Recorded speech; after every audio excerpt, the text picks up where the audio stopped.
எல்லா புகழும் இறைவனுக்கே. நம் அனைவர் மீதும் இறைவன் புறத்திலிருந்து அமைதியும் சமாதானமும் நிறைவாக உண்டாகட்டும். இன்றைய தியான வகுப்பை நாம் துவங்கலாம். கோபாலகிருஷ்ணன் சார் காலை பிரார்த்தனை செய்யலாம்.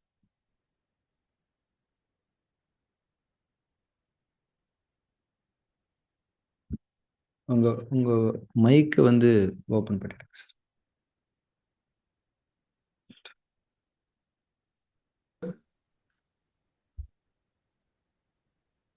அகிலங்களின் காலை பிரார்த்தனை. அகிலங்களின் இறைவனே, அனைத்து பெருமைகளும் போற்றுதல்களும் உன் ஒருவனுக்கே உரியது.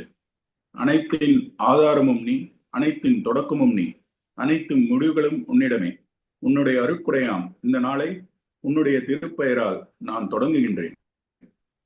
எனது அறிவின் மற்றும் அறியாமையின் தீங்குகளில் இருந்து உன்னிடமே நான் பாதுகாவல் வேண்டுகின்றேன். எனது பெருமை மற்றும் பொறாமையின் தீங்குகளில் இருந்து உன்னிடமே நான் பாதுகாவல் வேண்டுகின்றேன். உலகத்தின் பொருள் மயக்கங்களும் என் மன இச்சைகளின் கெட்ட நோக்கங்களும் உன்னுடைய பொருத்தத்தை விட்டும் என்னை விலக்கி விடாமல் இருக்க உன்னிடமே உறுதியாக நான் பாதுகாவல் வேண்டுகின்றேன். இன்னும் எனது தவறுகளும் மற்றும் பாவங்களுக்காக உன்னிடமே நான் மன்னிப்பை வேண்டுகின்றேன். மன்னிப்பவனே, என்னை மன்னிப்பாயாக. நேர்வழியில் என்னை நிலைத்திருக்க செய்வாயாக. உன்னுடைய அருளை கொண்டும் கருணையை கொண்டும் உன் புடமிருந்து நற்குணங்களை கொண்டும் ஞானங்களை கொண்டும் என்றென்றும் என்னை நீ வழி நடத்துவாயாக. நீ என்னுடைய எப்போதும் இருந்து கொண்டிருப்பதை என்னை எப்போதும் உணர்ந்திருக்க செய்வாயாக. எனது எண்ணங்களிலும் பார்வைகளிலும் பேச்சுகளிலும் செயல்களிலும் பொறுமையை கொண்டும் நன்மைகளை கொண்டும் எனக்கு நீ வழிகாட்டுவாயாக. எனக்காக நீ நாடியிருக்கும் நன்மைகளை தவறாது நான் அடைந்து கொள்ள எனக்கு நீ உதவி செய்வாயாக. நீயே என் நிறைவன், நீயே என்னுடைய பொறுப்பாளன், நீயே என் இறைஞ்சுதலை செவியேற்பவன். செவியேற்பவனே, படைப்பாளனே, புதிய படைப்பாக என்னை ஆக்கி தருவாயாக. புதிய வாழ்க்கையில் என்னை வாழ வைப்பாயாக. அமைதியும் சமாதானமும் ஆரோக்கியமும் ஞானங்களும் நன்மைகளும் மேன்மைகளும் குளிர்ச்சியும் கதகதப்பும் சோலைகளும் நீரோடைகளும் தூய உணவுகளும் உறவுகளும் நிறைந்த புத்தம் புதிய வாழ்க்கை உன்னை கொண்டும் நான் விரும்புகின்றேன். விருப்பங்களை அளிப்பவனே, ஏற்றுக்கொண்டே நிறைவனே, புதிய வாழ்க்கையில் என்னை வாழச் செய்வாயாக. புதிய படைப்பாய் என்னை ஆக்கி தருவாயாக. உன்னுடைய அருட்கொடையாம் இந்த நாளை உன்னுடைய திருப்பெயரால் நான் தொடங்குகின்றேன். பெருமைகளும் புகழ்களும் உன் ஒருவனுக்கே. தியானம் தொடங்கலாம். நம்முடைய அகசூழலில் நாம் நிலை பெற தொடங்கலாம்.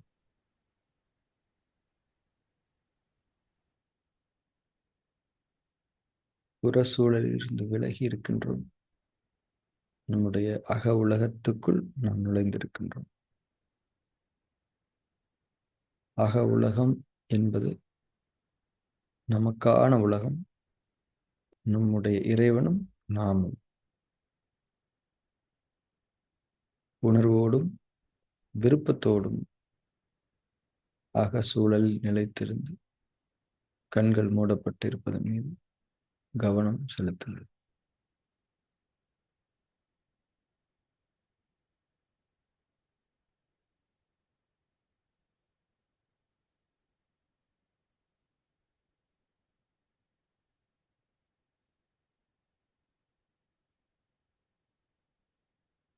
உடலை அதிட்டானாவில் நிலைப்படுத்திக் கொள்ளுங்கள்.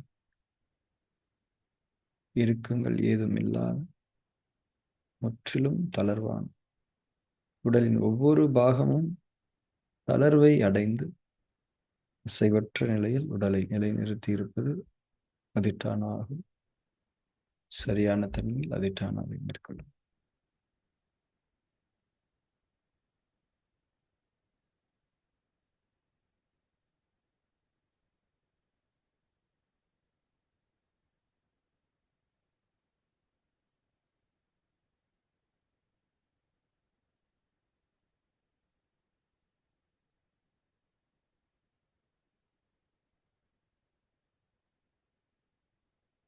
மூச்சின் மீது கவனம் இருக்கட்டும். இயல்பான மூச்சோட்டம் நிகழ்ந்து கொண்டிருக்கிறது. உள்மூச்சும் வெளிமூச்சும் அதன் மீது கவனம் செலுத்து. இயல்பான கவனம் போதுமானது.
மூச்சின் மீது கவனம் இருக்கட்டும். மூச்சு ஓட்டத்தின் ஒவ்வொரு நிலையிலும் கவனம் வையுங்கள். அது உள்ளே செல்லுவது, வெளியேறுவது, உள்ளே சென்ற பிறகு ஏற்பட்டிருக்கக்கூடிய அந்த ஒரு சிறு இடைவெளி, மூச்சு வெளியேறிய பிறகு ஏற்பட்டிருக்கக்கூடிய அந்த ஒரு சிறிய இடைவெளி, மீண்டும் உள்மூச்சு, மீண்டும் வெளிமூச்சு. மூச்சோட்டத்தின் ஒவ்வொரு நிலையிலும் இயல்பான கவனம் இருக்கட்டும்.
மூச்சின் மீது இயல்பான கவனம் இருக்கட்டும்.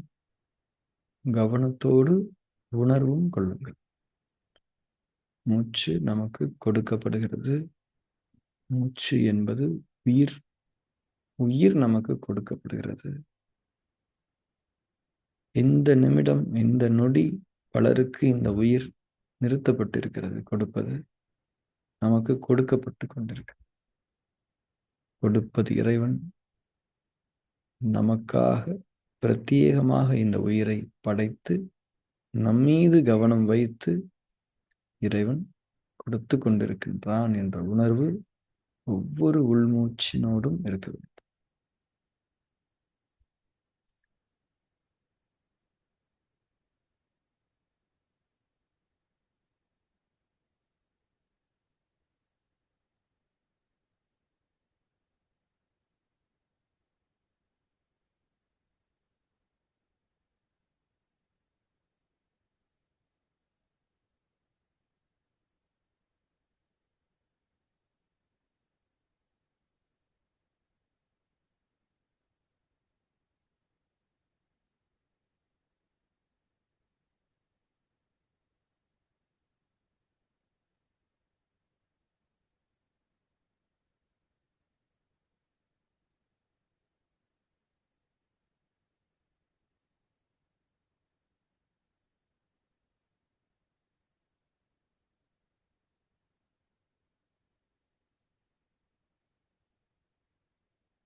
மூச்சின் மீது கவனமும் உணர்வும் இருக்கட்டும். காலம் பற்றிய உணர்வு இருக்கட்டும். ஒவ்வொரு மூச்சை நாம் உள்ளிழுக்கும் போதும் நமக்கான கால தவணையில் நாம் நகர்ந்து கொண்டிருக்கின்றோம், முன்னேறி கொண்டிருக்கின்றோம் என்பதை உணருங்கள். அதன் நிறைவு முடிவு என்ன என்பதை நாம் அறிய மாட்டோம். ஆனால் நகர்ந்து கொண்டிருக்கின்றோம். ஒவ்வொரு மூச்சும் நம்முடைய முன்னேறி செல்லுதலை, நகர்ந்து கொண்டிருத்தலை நமக்கு உணர்த்த வேண்டும். ஒவ்வொரு மூச்சிலும் நாம் வாழ்க்கையை இறைவன் புறத்திலிருந்து கிடைக்கப் பெற்றுக் கொண்டிருக்கின்றோம். வாழ்க்கை கிடைக்கிறது என்றால் வாழ்க்கை வசதிகள் நமக்காக ஏற்படுத்தப்பட்டிருக்கின்றன. நம்முடைய தவறுகளுக்கான மன்னிப்பையும், ஞானங்களுக்கான படிகளையும், இன்னும் அவன் நாடி இருக்கக்கூடிய அனுபவங்களையும், மேன்மைகளையும் இறைவன் நமக்காக கிடைத்திருக்கின்றான். அதன் அத்தாட்சிதான் நாம் வாழ அனுமதிக்கப்படுவது என்பதை உணர்ந்து கொள்ள வேண்டும். மூச்சின் மீது கவனமும், மூச்சு கொடுக்கப்பட்டு கொண்டிருக்கின்றது என்ற உணர்வும், காலம் நகர்ந்து கொண்டிருக்கின்றது என்ற உணர்வும் இருக்க வேண்டும்.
ஃபார்ம் 3 செய்ய ஆரம்பிக்கலாம். சாட்சி பாவனையில் நம்ம இருக்க தொடங்கலாம். அந்த ஷிஃப்டிங்கை நம்ம பண்ணணும். தளர்வடைந்து கொள்ள வேண்டும். கவன குவிப்பின் தன்மையிலிருந்து தளர்வை அடைந்து கொள்ள வேண்டும். எண்ணங்கள் எது வேண்டுமானாலும் வரட்டும். உடல் உணர்ச்சிகள் ஏற்படட்டும். அவைகளை அனுமதித்து அப்படியே விட்டுவிடுங்கள். அவைகளுக்கு எந்த பதிலும் எதிர்வினைகளும் ஆற்ற வேண்டாம். மூச்சு கவனிக்கப்பட்டால் அதில் ஈடுபடுங்கள். அதிலிருந்து விலகி எண்ணங்கள் எழுமானால் அதை வெறுமனே நீங்கள் கவனித்துக் கொண்டிருங்கள். தூக்கம் வந்தால் அதை தடுக்க வேண்டாம். தூங்க வேண்டும் என்று நினைக்கவும் வேண்டாம். வெளி சூழலில் சத்தங்கள் ஏதும் கேட்டால் கேட்கிறது என்பதை மட்டும் உணருங்கள். அது உங்களுக்குள் ஏற்படுத்தக்கூடிய எந்த மாற்றத்தையும் முக்கியத்துவப்படுத்த வேண்டாம். என்ன நிகழ்கிறதோ அதை அப்படியே உள்ளது உள்ளபடியே பார்த்து கொண்டு, அவைகளுக்கும் உங்களுக்கும் எந்த சம்பந்தமும் இல்லை, நான் பார்க்கின்றேன் என்பது மட்டும்தான் இங்கே நிகழ்கிறது என்பதுதான் சாட்சி பாவனை. மனம் 2 அடுக்குகள் இருக்கக்கூடிய கெட்ட பதிவுகள் பலமிழக்கச் செய்யப்பட வேண்டும். அதை நாம் செய்ய முடியாது. பிரபஞ்ச ஆற்றலும் நம்முடைய உயிராற்றலும் அதை நிகழ்த்த வல்லது. அதை அனுமதிப்பதுதான் சாட்சி பாவனை என்ற புரிதலோடு இந்த நுட்பத்தை உங்களுக்குள் செயல்படுத்துங்கள். அது நிகழ அனுமதியுங்கள். ஃபார்ம் 3 செய்ய தொடங்கலாம்.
அதிட்டானாவிலிருந்து தளர்ந்து கொள்ளலாம்.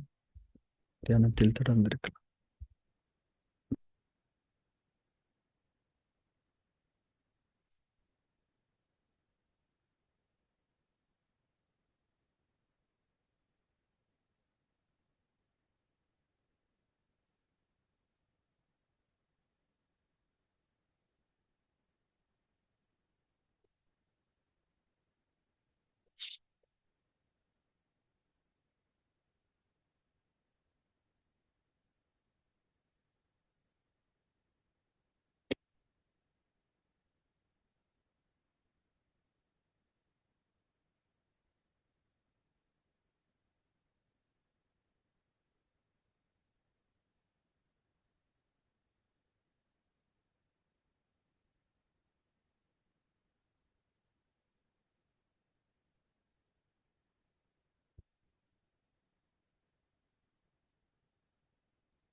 நாம் தியானத்தை நிறைவு செய்து கொள்ளலாம். கண்களை திறந்து.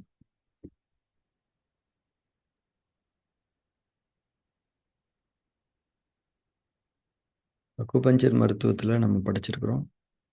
கசப்பு சுவை என்பது நம்முடைய உடலின் நெருப்பு மூலகத்தை சமன்படுத்தக்கூடிய ஒரு சுவையாக இருக்கிறது. மிகினும் குறையினும் நோய் என்று நாம் சொல்கின்றோம். கசப்பு சுவையை அதிகமாக சாப்பிட்டோம் அப்படின்னா நம்முடைய உடலுடைய நெருப்பு சக்தி என்பது ஒரு அழிக்கும் தன்மையில் ஆகிவிடும். அதே நேரத்தில் கசப்பே நம்ம சாப்பிடாமலே இருந்தாலும் நெருப்பு சக்தி அழிக்கும் தன்மையில் ஆகிவிடும். கசப்பு சுவையையும் துவர்ப்பு சுவையையும் சமநிலை தன்மையில் நம்ம சாப்பிட்டோம் அப்படின்னா நெருப்பு சக்தி ஒரு ஆக்கப்பூர்வமான சக்தியாக நம்முடைய உடலுக்குள்ளே இருக்க முடியும் என்பதை நாம் புரிந்திருக்கோம். இப்போ நம்ம சம்மருக்குள்ள என்டர் ஆக போகிறோம். இயல்பாகவே நெருப்பு சக்தி மிகைத்து விடுவதற்கான வெளி சூழல் என்பது இருக்கிறது. இப்போ நாம பல்வேறு வழிமுறைகளை கையாண்டு இந்த நெருப்பு சக்தி சமநிலை தன்மையில் இருக்க முயற்சிகளை செய்கின்றோம். அதாவது நெருப்பு சக்தி ஒரு ஆக்கப்பூர்வமான சக்தியாக இருக்க வேண்டும் என்பதற்காக வேலைகள் செய்கின்றோம், விருப்பங்களை மேற்கொள்கின்றோம். அந்த அடிப்படையில் இந்த கசப்பு சுவையை நாம் அன்றாடம் அப்படின்னு மீன் பண்றது என்னன்னா, வாரத்துல ஒரு நாளோ 2 நாளோ நம்ம சேர்த்துக்கிறது அப்படிங்கிறது நன்மை அப்படிங்கிறத நம்ம புரிஞ்சுக்கிறோம். எப்படிலாம் சேர்த்துக்கலாம்? வெந்தயம், கறிவேப்பிலை, பாகற்காய், சுண்டைக்காய், இது கசப்பு. துவர்ப்பை பொறுத்த வரைக்கும் வாழை உணவுகள், பனை உணவுகள். வாழை உணவுகள்னா வாழைத்தண்டு, வாழைப்பூ, வாழைக்காய் இதெல்லாம் சாப்பிடலாம்.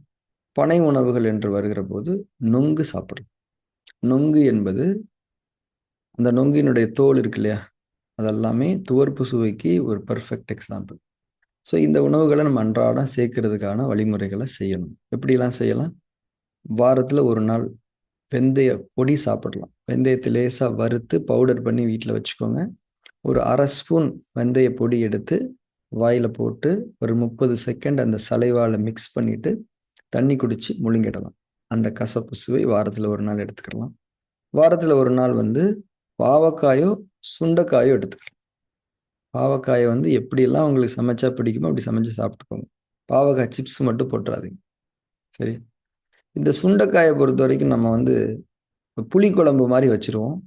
அது நம்ம செய்ய வேண்டாம். சுண்டைக்காயை பொறுத்த வரைக்கும் நீங்கள் வேக வச்சு லேசாக உப்பு போட்டு அப்படியே சாப்பிட்றலாம். வேக வச்சு லேசாக அந்த வதக்கி கூட நம்ம சாப்பிடலாம். இது சுண்டைக்காயை சாப்பிட்ற மெத்தடு. அதே மாதிரி இந்த வாழைப்பூ அப்படிங்கிறதுமே ரொம்ப நல்ல ஒரு விஷயம். துவர்ப்பு சுவையை கொடுக்கறது. இதையுமே நம்ம ஒரு கூட்டு மாதிரி வச்சு சாப்பிட்டுக்கலாம். என்னென்ன சமையல் முறைகள் உங்களுக்கு இருக்குதோ அதை செஞ்சுக்கலாம். ஆனால் புளி அளவு மீறி விடக்கூடாது. இந்த கசப்பு சுவையோடு அதை நம்ம பார்த்துக்கணும். அதே போல் கறிவேப்பிலை ரொம்ப ரொம்ப முக்கியமானது. நம்முடைய இரத்தத்தினுடைய ஓட்டம், அழுத்தம் சம்மர் சீசன்ஸில் அளவு மீறி போய்விடுவதற்கு வாய்ப்பு இருக்கிறது. இந்த கருவேப்பிலையிலிருந்து கிடைக்கக்கூடிய சில முக்கியமான ஊட்டச்சத்துக்கள் அந்த ரத்தத்தை செறிவூட்டி அதை வந்து ஒரு சமநிலையில வைத்துக் கொள்ள உதவக்கூடிய ஒரு தன்மை இருக்குது. ஸோ கருவேப்பிலை துவையல், கருவேப்பிலை பொடி, கருவேப்பிலையை வந்து ஒரு மினிமல் அமௌண்ட் பச்சையாக கூட நம்ம சாப்பிடலாம். ஸோ இதை வந்து வாரத்தில் 2 நாள் 3 நாள் சேர்த்துக்கலாம். ஸோ இதெல்லாம் நம்ம செய்யணும். ஸோ இது உணவின் அடிப்படையிலான விஷயங்கள், நன்மைகள், பெரும் நன்மைகள் இந்த சம்மர்ல. இன்னொரு விஷயம் இருக்குது. இந்த கசப்பு சுவையை பொறுத்த வரைக்கும் அக்குபஞ்சர் மருத்துவ கோட்பாடுகள்ல சொல்லப்பட்ட விஷயம் மறைவான ஞானங்கள்ல உள்ளது, ரொம்ப முக்கியமானது. அது என்னன்னா கண்டிப்பு. இப்போ குழந்தைங்களை நம்ம ஓவரா கண்டிச்சோம்னா அது அவங்களுக்கு எப்படி இருக்கும்? கசப்பா இருக்குமா இல்லையா? ஸோ அக்குபஞ்சருடைய மறைவான ஞானங்கள்ல அந்த கண்டிப்பு என்பதனை கசப்பு சுவையோடு ஒப்பிடுகிறார்கள். இப்போ ஒரு குழந்தையை நம்ம ஓவரா கண்டிச்சோம் அப்படின்னா என்ன பண்ணுவான்? போடான்ட்டு போயிடுவான். கண்டிக்காமலே விட்டுட்டாலும் அவன் வீணா போயிடும்.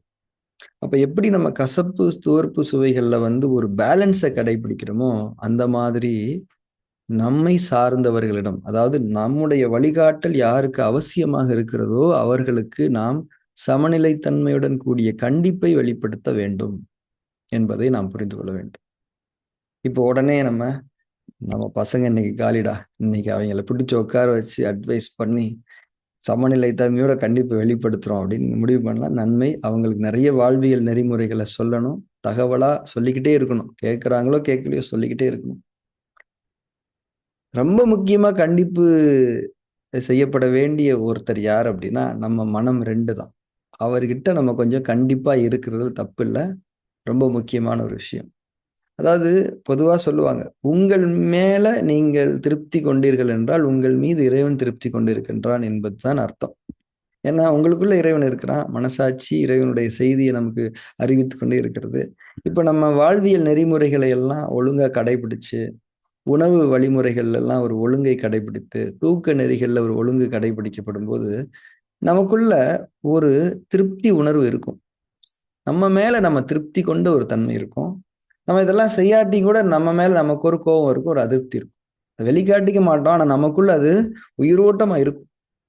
ஸோ நம்ம மேல, நம்ம செயல்பாடுகள் மேல நமக்கு திருப்தி ஏற்படுவது என்பது ஒரு நல்ல விஷயம். அது இறைவனுடைய திருப்தியினுடைய அத்தாட்சி தான். எனவே ஒவ்வொரு செயல்லையுமே இறைவனுடைய திருப்தி என்பது உங்கள் மீது நீங்கள் கொள்ளக்கூடிய திருப்தி. ஏன்னா அது அறிவித்துக் கொண்டு இருக்கிறதா இல்லையா? ஸோ நேத்து வந்து உதாரணத்துக்கு எங்க வீட்ல என்ன பண்ணோம்னா, ஒரு 8:30 மணிக்கெல்லாம் படுத்து தூங்கிட்டோம். லைட் எல்லாம் ஆஃப் பண்ணிட்டோம். எல்லாத்தையுமே ஆஃப் பண்ணிட்டோம். காலையில வந்து ஒரு 3:30, 3:45க்கு சுகமான முழிப்பு வந்துடுச்சு. ஸோ காலையில ஒரு திருப்தி உணர்வு. நம்ம சீக்கிரமா தூங்கிட்டோம். நல்ல ஒரு டீப் ஸ்லீப்பு. காலையில ஃப்ரெஷ்ஷா எந்திரிச்சிருக்கிறோம். நிறைய ஒர்க் பண்ண முடியுது. இந்த ஒரு திருப்தி. அப்போ அந்த திருப்தி ஏற்படும்போது ஒரு விருப்பம். இந்த மாதிரி டெய்லி நடந்துட்டா நல்லா இருக்குமே. ஸோ இந்த மாதிரி வாழ்வியல் வழிமுறைகளை நம்ம கடைபிடிக்கிறது அப்படிங்கிறது வந்து நம்மீது நாம் திருப்தி கொள்ளக்கூடிய, நம்மீது இறைவன் திருப்தி கொள்ளக்கூடிய ஒரு விஷயம். ஏன்னா வாழ்வியல் வழிமுறைகள் என்பது இறைவன் அமைத்து வைத்தது தானே. இப்போ யோசிச்சு பாருங்களேன். நீங்க வந்து ஒரு கெஸ்ட்டுக்காக சமைச்சு வச்சிருக்கிறீங்க. அவங்கள நல்ல விருந்தோம்பல் செய்யணும்னு நல்லா வச்சிருக்கிறீங்க. அவங்க லேட்டா வர்றாங்க. எல்லாம் சூடெல்லாம் ஆறி போச்சு. ஏனோ தானோன்னு சாப்பிட்றாங்க. எப்படிங்க இருந்துச்சு? ஓகேங்க. நல்லா இருந்துச்சு. இருந்தாலும் அந்த ஹோட்டல்ல சாப்பிட்டோமே, அது அது மாரி இல்ல. அப்படின்னா நீங்க எப்படி இருப்பீங்க? அந்த மாரி தான். இறைவன் உங்களுக்காக ஒரு இரவை அமைத்து வைத்திருக்கின்றான். கிரகங்கள் எல்லாம் சூரியனையும், சந்திரனையும், நட்சத்திரங்களையும், இன்னும் பல்வேறு பிரபஞ்ச கூறுகளையும் தன்னுடைய வசத்தில் கொண்டு வந்து ஒரு குளிர்ச்சியை மனிதர்களுக்கு ஏற்படுத்து, இந்த இரவை ஏற்படுத்து. நல்லா தூங்கணும், நல்லா இளைப்பாறணும் இறைவன். நம்ம என்ன பண்றோம்? நைட்டு ஃபுல்லா படத்த பார்த்துக்கிட்டு, நாடகத்த பார்த்துக்கிட்டு, பிக் பாஸ பார்த்துக்கிட்டு, பாட்ட கேட்டுக்கிட்டு, படிச்சுக்கிட்டு, விளையாண்டுட்டு, லேட்டா வந்து தூங்கி, காலையில ஒரே டயர்டா இருக்கு. தூக்கமே இல்ல. அப்படின்னா எப்படி இருக்கும்? இத கொஞ்சம் ஆழமா பார்த்தோம் அப்படின்னா, இது நம்ம மேல தான் தப்பு. நம்ம மேல நம்ம வந்து அதிருப்தி கொள்ள வேண்டும். ஒழுங்கா நம்ம தூங்கல. தேவையில்லாம எதுக்கு நைட் அத பார்த்தோம்? அப்போ இதுதான் இறைவன் உங்ககிட்ட கேட்கிறது. எதுக்கு நீ அத பண்ண? நான் தான் எல்லாத்தையும் அரேஞ்ச் பண்ணி வச்சிருக்கிறேன். உனக்கு அது ஞானம் கொடுக்கப்பட்டிருக்கு. வழிகாட்டுதல் கொடுக்கப்பட்டிருக்கு. இந்த மாதிரி வாழ்வியல் ஒழுங்குகள்ல நம்ம நிலை பெறும்போது நமக்கு கிடைக்கக்கூடிய ஒரு ஹாப்பினஸ் இருக்குல்ல, அது சாதாரண விஷயம் கிடையாது. அது உயிரோட்டத்தை பெருக்கக்கூடிய ஒரு மாபெரும் தன்மை. இந்த உயிரோட்டத்துக்கு தான் நம்ம ஏங்கி கிடக்கிறோம். ஒரு அக்குபஞ்சர் மருத்துவர்கிட்ட ஏன் போறோம்? எதையாவது பண்ணி என் உயிரோட்டத்தை அதிகப்படுத்தி இந்த கை வலி, கால் வலி, தலைவலி இதெல்லாம் போக்கி விடுங்க சாருங்க. அந்த அக்குப்பஞ்சர் கூட உயிரோட்டத்தை அதிகப்படுத்தாது, இருக்கிற உயிரோட்டத்தை ஒழுங்குபடுத்தி விடும். உணவு தான் அதிகப்படுத்தும். உணவே அதிகப்படுத்தும் போது உணவை விட செறிவு மிக்க நுட்பமான பிரபஞ்ச உயிர்கூறுகள் எவ்வளவு அதிகப்படுத்தும். அது அதிகப்படுத்துதுன்றதுக்கான அத்தாட்சி தான் திருப்திங்கிறத நம்ம புரிஞ்சுக்கிறோம். இது நம்ம டோட்டலா தப்பா இல்லை, அப்பப்ப தப்பாயிரும். அந்த அப்பப்ப கூட ஏன் தப்பாகணும் அப்படிங்கிறது தான் இங்க கேள்வி. ஏன்னா நம்ம மேன்மைகளை அடைந்து கொண்டே இருக்க வேண்டும். நம்முடைய இயல்பே இன்னும் இன்னும் இன்னும் இன்னும் இதுக்கு மேல் ஏதாவது சுகம் இருக்குதா? இப்படிதான் மனித இயல்பு. எனவே நம்முடைய வாழ்வியல் நெறிகளில் நாம் நிலை பெற்று இருப்போம். அது தரக்கூடிய அந்த ஹாப்பினஸை நம்ம மிஸ் பண்ண வேண்டாம். காலத்தவணை கடந்து கொண்டே இருக்கிறது. ஒவ்வொரு விஷயத்தையும் நம்ம அனுபவிக்கணும். அதுக்கு தான் இந்த வாழ்க்கை. அதுக்கு உதவக்கூடிய வழிமுறைகள் ஒன்று தியானம். இறைவன் நம்மை இன்னும் இன்னும் நேர்வழிகளில், வெற்றியின் பாதைகளில், வெற்றிக்கு மேல் வெற்றி அடையக்கூடிய பாதைகளில் செலுத்தட்டும் என்ற விருப்பத்தோடு இன்றைய வகுப்பை நிறைவு செய்து கொள்வோம். அடுத்த தியான வகுப்பில் நாம் சந்திக்கலாம். Thank you very much.